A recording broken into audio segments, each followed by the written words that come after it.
তথাকথিত স্বর্ণযুগের উন্নয়নের জোয়ারে ভেসে গেল কৈলাসহর। উন্নয়নের জোয়ারে কতটা ভাসল তা 2015 সালের 4 অক্টোবরে তৎকালীন নগর উন্নয়ন মন্ত্রীর হাত ধরে উদ্বোধন হওয়া পুরো ভবনটি দেখলেই স্পষ্ট অনুমান করা যায়। 3 বছর পূর্ণ হওয়ার আগেই পুরো পরিষদের বিল্ডিংয়ে এত বড় বড় ফাটল দেখা দিয়েছে, কিন্তু এ বিষয়ে যেন মোটেই ওয়াকিবহাল নয় প্রশাসন। রাজকীয়ভাবে উদ্বোধন হয়েছিল কৈলাসহর পুর পরিষদের অফিস বিল্ডিং। 2015 সালে 4 অক্টোবর তৎকালীন নগর উন্নয়ন মন্ত্রী মানিক দে ভবনটির উদ্বোধন করেছিলেন, কিন্তু বছর ঘুরতে না ঘুরতেই বিল্ডিংয়ের দেয়াল ও ছাদে ফাটল দিতে শুরু হয়। তৎকালীন প্রভাবশালী ঠিকাদার বাবুরা রং করিয়ে ফাটল গোপন করার চেষ্টা করেছিলেন, কিন্তু রঙের আড়ালে ফাটল লুকানোর কৌশল যে পুরোদমে ব্যর্থ হয়ে যায়, কিছুদিনের মধ্যেই সেই ফাটল আরও বড় আকার ধারণ করল। বর্তমানে তা বিপজ্জনক অবস্থায় পরিণত হয়ে পড়েছে বলে অভিযোগ।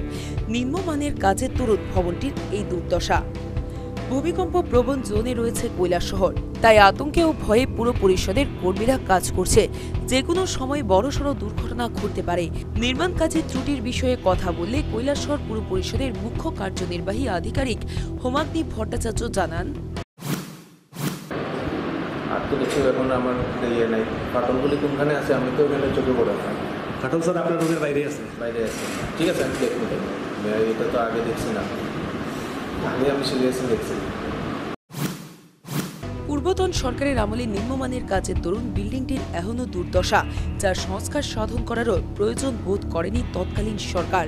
বর্তমানে রাজ্য সরকারের পরিবর্তন হওয়ায় পুরো কর্মীদের একাংশ চাইছেন বিল্ডিং নির্মাণে ত্রুটি বিচ্যুতি ছিল কিনা সে বিষয়টি খতিয়ে দেখে কার্যকারী পদক্ষেপ গ্রহণ করা হোক।